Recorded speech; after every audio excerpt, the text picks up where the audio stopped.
Masih bersama kami di Kompas Siang, Saudara. Pencopotan Brigjen Endar Priantoro dari jabatan Direktur Penyelidikan KPK berbuntut panjang. Selain mendapat kritik dari publik dan juga menimbulkan friksi dengan Polri, pimpinan KPK juga diperiksa oleh Dewan Pengawas. Pemeriksaan pimpinan KPK berlangsung di gedung KPK Kafling C1 Kuningan, Jakarta. Hanya dua wakil ketua KPK, yakni Nurul Gufron dan Alexander Marwata, yang masuk lewat pintu utama. Sementara ketua KPK Firly Bahuri dan dua wakil pimpinan lain tak tampak dan diduga masuk lewat pintu belakang. 5 komisioner KPK diperiksa Dewas terkait dugaan pelanggaran etik yang dilaporkan Brigjen Endar Priantoro.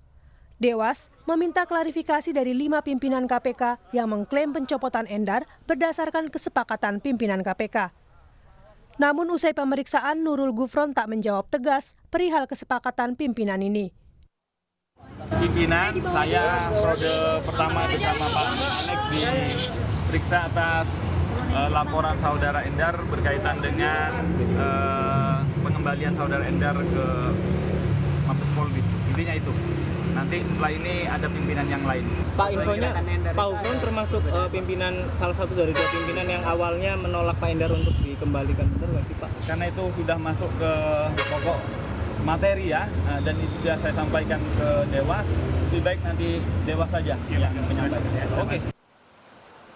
Sementara itu, anggota Dewas Albertina Ho membenarkan 5 pimpinan KPK, termasuk Firly Bahuri, telah diperiksa dan diklarifikasi. Namun, Albertina enggan mengungkap hasil klarifikasi. Usai meminta klarifikasi, Dewas akan menyusun laporan hasil klarifikasi untuk menentukan ada tidaknya pelanggaran kode etik dalam pencopotan Endar. Sudah diklarifikasi semua? Sudah semua. Pak Firly berarti sudah ya? Semua sudah. Ada tahu kalau materi klarifikasi nggak boleh. Ya? Kalau Pak Firly? Hasilnya ya nanti dong. Kan hasil klarifikasi selama ini tidak pernah diberitahukan ya. Berarti prosesnya setelah klarifikasi apa lagi, Bu? Laporan hasil klarifikasi. Setelah ini, perlu waktu lama. Ya. Berarti Pak Firly datang ya, Bu? Datang. Ya, semuanya datangnya. Sekarang sudah berakhir atau masih berlangsung? Sudah selesai. Oh, sudah selesai. Tak hanya melaporkan pimpinan KPK ke Dewas soal dugaan pelanggaran kode etik, Brigjen Endar juga melaporkan Sekjen KPK Cahya Harefa dan Kabiro SDM KPK ke Polda Metro Jaya. Keduanya dilaporkan karena diduga menyalahgunakan wewenang terkait pencopotan Endar. Pelaporan itu kini tengah didalami pihak Polda Metro Jaya. Tim Liputan, Kompas TV. Pemeriksaan Dewas KPK sudah dilakukan kemarin, lalu seperti apa mekanisme selanjutnya? Kita akan tanyakan pada jurnalis Kompas TV Valentina Sitorus di Gedung KPK Jakarta. Valen, jadi 5 pimpinan KPK sudah diperiksa oleh Dewan Pengawas. Nah, setelah ini apa saja sebenarnya kemungkinan rekomendasi yang akan dikeluarkan Dewas?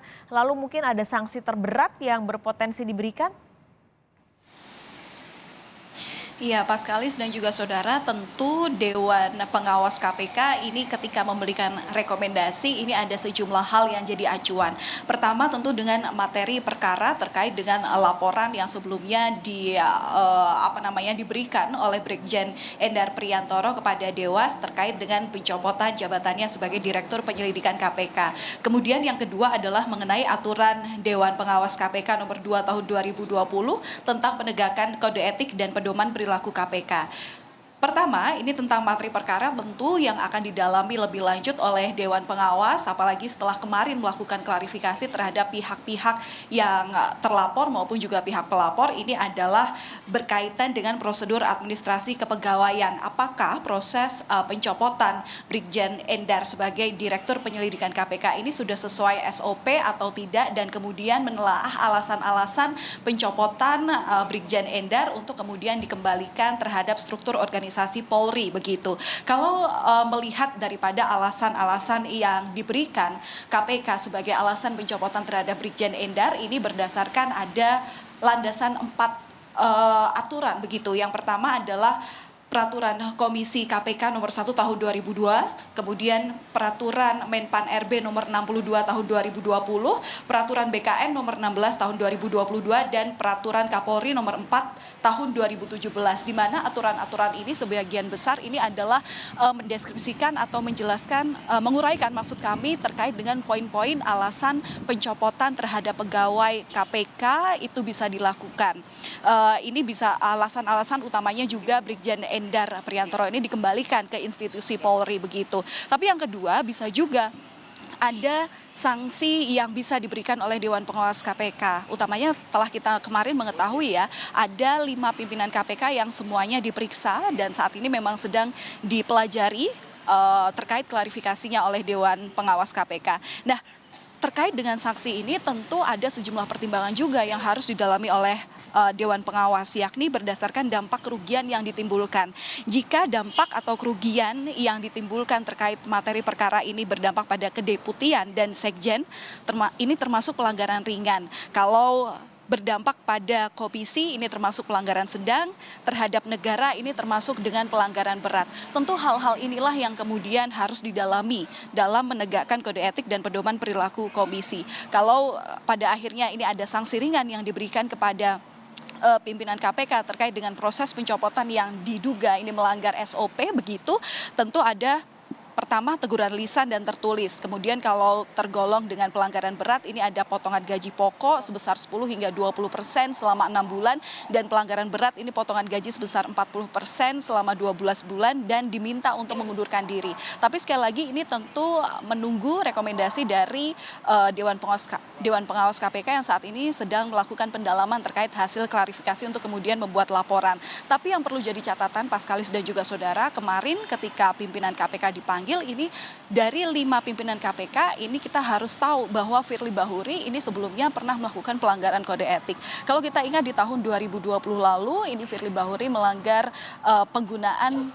helikopter mewah begitu ya, yang kemudian berdampak pada pemberian sanksi ringan yakni teguran 2 terhadap Firly Bahuri. Saat itu adalah pemotongan gaji, kemudian juga tidak diperbolehkannya atau tidak dapat mengikuti program promosi, mutasi dan rotasi ataupun juga tugas belajar. Nah, apabila kemudian hal ini atau materi perkara ini terbukti ada kesalahan, ada pelanggaran kode etik di dalamnya, ini tentu berdampak juga terhadap sanksi yang kemungkinan besar bisa diberikan terhadap salah satu pimpinan KPK dalam hal ini Firly Bahuri. Karena tentu pelanggaran KPK tidak bisa melihat kerugian yang ditimbulkan atau dampak yang ditimbulkan. Tidak hanya terhadap kedeputian dan sekjen, ini tentu sudah terkait dengan dampak yang diberikan terhadap Badan Komisi Pemberantasan Korupsi sendiri. Karena kasus ini, kasus pencopotan terhadap Brigjen Endar ini tentu sudah menjadi buah bibir masyarakat dan sudah bisa dikatakan menimbulkan kegaduhan. Bahkan Presiden Joko Widodo meminta KPK untuk tidak menjadikan hal ini sebagai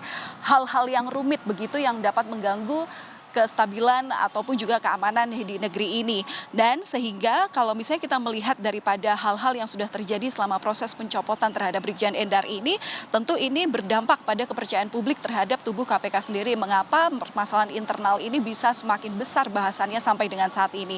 Dan kalau misalnya ini terbukti bisa menambah daftar panjang pelanggaran etik yang sebelumnya sudah dilakukan oleh pimpinan KPK. Nah, ini kemudian yang menjadi dasar Dewas KPK untuk kemudian bisa membuat rekomendasi. Tentu ini kita harus masih menunggu bagaimana proses yang saat ini sedang berjalan. Yang jelas Dewan Pengawas KPK saat ini masih mendalami atau memeriksa hasil klarifikasi yang sebelumnya sudah dilakukan terhadap pihak terlapor. Dalam hal ini adalah pimpinan KPK termasuk juga Sekjen KPK Cahya Harefa dan juga pihak pelapor yakni Brigjen Endar Priantoro selaku Direktur Penyelidikan KPK. Paskalis. Valen, di tengah sekarang proses masih terus berjalan. Beberapa hari lalu kita juga sempat melihat video di mana Endar ini sudah tidak bisa lagi masuk ke kantornya di gedung KPK karena sudah tidak bisa punya akses lagi. Nah, posisinya sekarang seperti apa Endar di KPK? Iya, Paskalis, ini juga yang masih jadi tanda tanya karena posisi Endar selaku Direktur Penyelidikan KPK saat ini menggantung. Belum ada titik temu daripada laporan yang sebelumnya diajukan ke Dewas KPK yang memang saat ini masih diperiksa lebih lanjut terkait dengan posisi Endar sebagai Direktur Penyelidik KPK atau dikembalikan ke struktur organisasi Polri. Nah, sampai saat ini untuk posisi untuk posisi Direktur Penyelidikan KPK saat ini masih kosong, sementara diisi oleh PLT begitu ya. Dan kemudian memang sampai sekarang ini Endar diketahui sedang mengikuti pendidikan di Lembaga Ketahanan Nasional atau Lemhanas yang merupakan pendidikan pengembangan kompetensi yang jadi bagian dari tahapan penyiapan peningkatan karir. Nah, keikutsertaan dari Brigjen Endar di pendidikan Lemhanas ini merupakan usulan dan inisiatif KPK sebagai komitmen pengembangan setiap pegawainya. Nah, sampai saat ini seperti kita tahu bahwa ini menjadi polemik, masih harus menunggu bagaimana rekomendasi yang diberikan oleh Dewas KPK. Tapi yang jelas dari proses hukum kemarin juga dari sisi kepolisian, Kapolri begitu mempersilahkan bahwa Endar ini bisa untuk memperjuangkan haknya terkait dengan kejelasan bagaimana alasan KPK bisa mencopot dirinya sebagai Direktur Penyelidikan KPK. Kapolri tidak ingin mengikuti, tidak akan cawe-cawe begitu ya, karena menurut Kapolri ini termasuk permasalahan internal di KPK. Nah, saat ini Brigjen Endar ini juga selain melaporkan kasus ini kepada Dewan Pengawas KPK, Endar juga telah menempuh upaya hukum administratif dengan menyampaikan surat keberatan atas pemberhentiannya di PT UN. Kita tunggu nanti hasilnya seperti apa, Paskalis. Terima kasih Valentina Sitorus melaporkan langsung dari Gedung KPK Jakarta.